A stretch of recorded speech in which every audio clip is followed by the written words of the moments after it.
28 years later, can finally fulfill a $1.30 billion horror franchise's wasted 3-movie template. It's rare that a horror film launches a cinematic revolution, but 28 Days Later did just that. Danny Boyle's gritty, fast-paced 2002 film redefined zombies for the 21st century, ditching the shambling undead for terrifying rage-infected humans. The follow-up, 28 Weeks Later, expanded the scope and upped the ante, but then, nothing. For over 17 years, a third film was teased but never materialized. Now, 28 years later is finally happening, and it's poised to complete the trilogy that was always meant to be, potentially transforming a $1.3 billion franchise into the horror epic it was destined to become. The wasted potential of a perfect horror blueprint. 28 Days Later didn't just innovate horror, it reshaped it. The film's minimalist, survivalist tone, grounded performances, and bleak visuals gave rise to a new era of post-apocalyptic cinema. It also laid the groundwork for a 3-part structure: infection, escalation, and, finally, resolution. 28 Days Later showed us the outbreak and initial chaos. 28 Weeks Later expanded to international military responses and the second wave.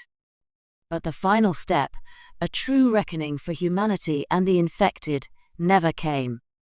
The first 2 entries grossed a combined $145 million on modest budgets, and their influence birthed shows like The Walking Dead and games like The Last of Us, which themselves became billion-dollar franchises.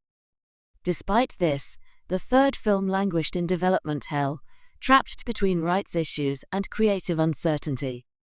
All the while, fans waited for the third act, the promised conclusion that could elevate the series into a full-fledged horror saga with real thematic weight. Why 28 years later is perfect timing. The time gap between 28 weeks and 28 years isn't just literal, it's narrative gold. The world has had time to evolve, collapse, and perhaps rebuild. This jump allows the story to explore the long-term societal consequences of the rage virus. What does a world look like nearly 3 decades after its downfall? Have people found peace? Is there a cure? Or has the virus mutated beyond recognition?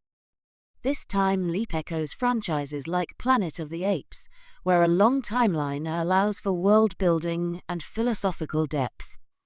And in 2025, with post-pandemic fears still resonating, there's renewed interest in stories about viruses, isolation, and survival. It gives 28 years later the chance to comment not just on horror tropes, but on real-world trauma and resilience. The original cast and creative team return. One of the most exciting developments is the return of the franchise's creative architects. Danny Boyle is back to direct, and Alex Garland, who wrote the original script, is also on board. Their reunion is more than nostalgic, it's vital. Boyle and Garland brought a raw humanity to the original film, balancing horror with quiet emotional moments. Their return suggests 28 years later will do more than offer cheap thrills. It will wrestle with the same questions that made 28 Days Later a classic. There's also speculation that original cast members like Cillian Murphy could return.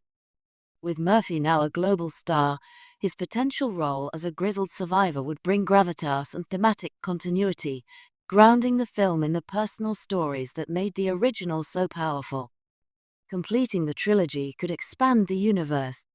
By finally finishing the trilogy, 28 years later might do more than offer closure, it could ignite a new era. Horror franchises like The Conjuring and A Quiet Place have shown that expanded universes are profitable when built on strong foundations.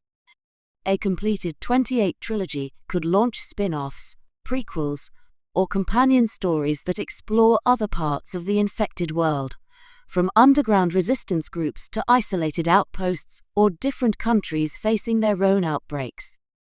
Given the genre's growing global appeal, there's untapped potential for new settings, new languages, and new infected variants, each bringing fresh terror to the screen.